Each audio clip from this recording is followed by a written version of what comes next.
In this video, you'll find out why Noah's family was the only one to enter the ark made to save people from a devastating flood, and how that event tells us why serving God is so hard for most people because of 4 specific reasons. But what am I even talking about anyway?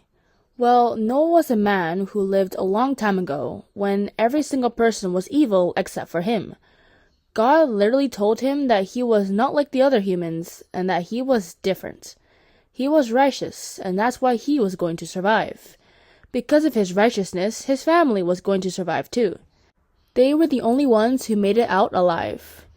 Even though this video is about Noah, this isn't the only time that this happened.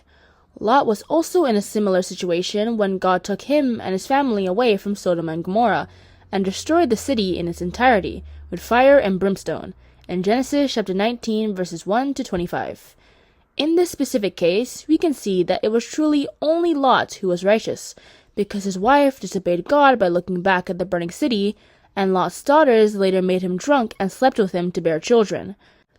There's also Joshua and Caleb, who were the only people above the age of 20 at the time who made it to Canaan, according to Numbers chapter 14 verses 29 to 31, and there were at least 1 million people over the age of 20 at the time. So, how is this even possible? I mean, Jesus Christ said that few shall be saved in Luke chapter 13 verse 24, where it states, "Strive to enter in at the strait gate, for many, I say unto you, will seek to enter in, and shall not be able." But 2 out of 1,000,000? That's crazy. Well, here are the 4 reasons why very few people are counted righteous that you've been waiting for. Number 1. People like traditions. Humans like doing what their parents and their grandparents and their great-grandparents have been doing. So if they've all been wicked, they'll do the exact same thing. This is the reason why people hated Jesus Christ, even though he was the son of the person they were worshipping. They hated him enough to attempt to throw him off a cliff in Luke chapter 4 verse 29, because he said some things that didn't agree with their tradition. Even though, when you think about it, the tradition was made to serve God, not the other way around, as Jesus Christ said in Matthew chapter 12 verse 8. "For the Son of Man is Lord, even of the Sabbath day." See also Mark chapter 7 verses 1 to 13. Number 2. God's plan doesn't really mean anything to them. How judgment is going to happen, eternal life, and being righteous are just there. To them, there are more pressing matters to think about, like their finances, what's happening on social media, or who's going to be the next president. Physical things just feel more real and pressing than spiritual ones and plans. That's why Azariah, Johanan, and all the rest of the remnants of Judah during Jeremiah's time chose to go to Egypt over staying in Israel in Jeremiah chapter 43 verses 1 to 7, because they trusted in the king of Egypt's protection, someone they could see, over God's protection, who they couldn't see. Number 3. Whatever is most convenient is what someone is most likely to do. When someone is going through hardship, many don't think about God's plan or what he wants for them.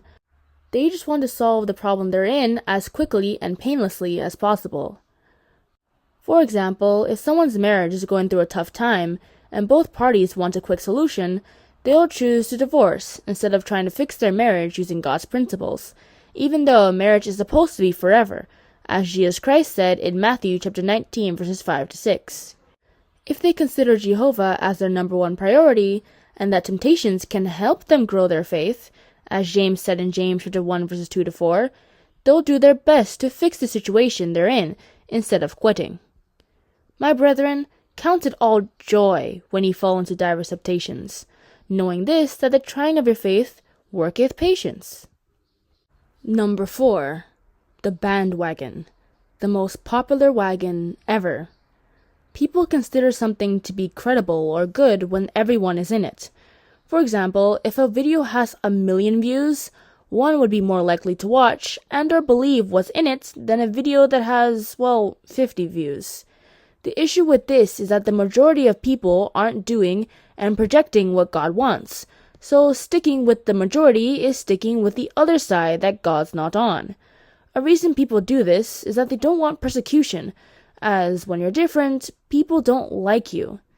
As Paul said in Galatians chapter 6 verse 12, As many as desire to make a fair shew in the flesh, they constrain you to be circumcised, only lest they should suffer persecution for the cross of Christ.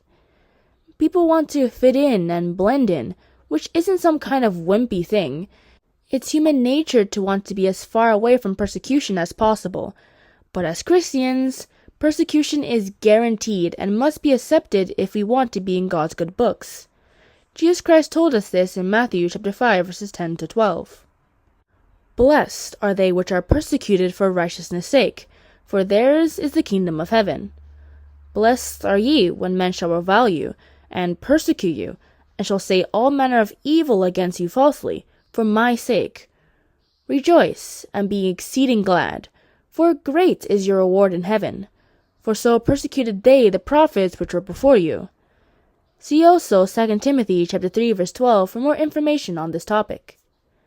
So, the end of the tale of this story is that Noah's family was the only one to enter the ark because Noah didn't care for the bandwagon, did not do what was most convenient, and served God even when it hurt. He built an ark for so many years just because God told him to. He placed great value on God's plans and didn't place traditions above everything else. Noah had faith in God, and you and I should too. And that's all I have to say really for why was Noah's family the only one to enter the ark? If you like this kind of content and would love to see more, then you can always subscribe or even hit that like button or maybe even that notification bell so you'll be notified of when I post again. Have a wonderful day and I'd love to see you soon.